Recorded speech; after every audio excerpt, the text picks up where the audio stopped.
Hello friends, তোমাদের সকলকে আমার চ্যানেলে স্বাগত। আজকে আমি ক্যারামেল বাটার পপকর্ন তৈরি করব। তার জন্য আমি পপকর্নের প্যাকেট নিয়েছি।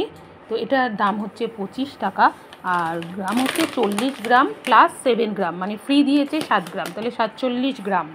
তো এইটা দিয়ে আজকে আমি ক্যারামেল বাটার পপকর্ন তৈরি করব। খেতে খুবই সুস্বাদু আর শরীরের জন্যও ভালো। আমি গুড় দিয়ে যেহেতু তৈরি করব। বাড়িতেও কর্ন কিনে বাটার পপকর্ন তৈরি করা যায়।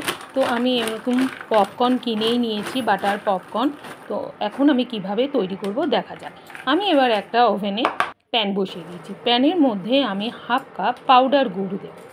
আমি গুড় দিয়ে তৈরি করছি। গুড় দিয়েই খেতে ভালোও লাগে আর হেলদিও হয়। তোমরা চিনি দিয়েও তৈরি করতে পারো। আর 1 চামচ থেকে 2 চামচ মতন ওয়াটার দেবো, জল দেবো, দিয়ে একটু ক্যারামেল তৈরি করতে হবে। গুড়টা গলে যাবে, আর এই কাজটা কিন্তু লো ফ্লেমে করতে হবে, নয়তো গুড়টা পুড়ে যেতে পারে। পুড়ে গেলে পপকর্ন খেতে ভালো লাগবে না। আর আমি এখানে 1 চামচ মতন বাটার দিয়ে দেবো গুড়ের মধ্যে।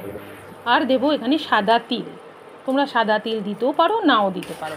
এবার ভালো করে গুড়টাকে একটু মিশিয়ে নেব। যখন দেখো এরকম হয়ে যাচ্ছে, গুড়টা আমাদের অনেকটা তৈরি হয়ে গেছে, তখন একটু বাটি বা কাপের মধ্যে জল নিয়ে একটু গুড় ফেলে দেখবে।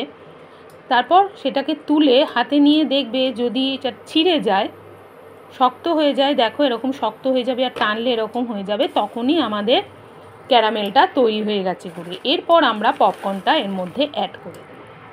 তারপর ভালো করে গুড়ের মধ্যে পপকর্নটাকে মিশিয়ে নেব, যাতে সব পপকর্নের গায়ে গুড় লেগে যায়। এইভাবে দেখো তৈরি হয়ে গেছে আজকে আমার ক্যারামেল বাটার পপকর্ন। খুবই টেস্টি হয় খেতে, আর যখন ঠান্ডা হবে তখন কিন্তু খুব ঝুরঝুরে আর ক্রিস্পি হয়ে যাবে। তো এখন আমি ঠান্ডা করার জন্য রেখে দিয়েছি। দেখো ঠান্ডা আমার প্রায় হয়ে গেছে, আর তোমরা শব্দ শুনতে পাচ্ছ। ঠান্ডা হওয়ার পর এত ক্রিস্পি হয়ে যায়, আর একটা থেকে একটা ছেড়ে যায়, আর খুবই সুন্দর দেখো সাউন্ড হচ্ছে, খুব সুন্দর ঝরঝরে হয়ে গেছে। এবার আমি একটা প্লেটের মধ্যে ঢেলে তোমাদের দেখিয়ে দিচ্ছি।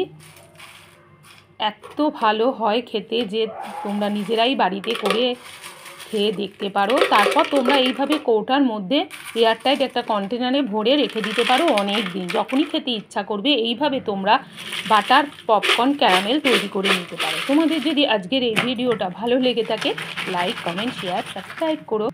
খুব সহজভাবে কিন্তু তৈরি হয়ে যায় এই ক্যারামেল বাটার পপকর্ন, খেতেও খুব টেস্টি। তো তোমরা নিজেরা একবার তৈরি করে দেখো। তোমাদের সাথে দেখা হবে নেক্সট কোনো ভিডিওতে। বাই।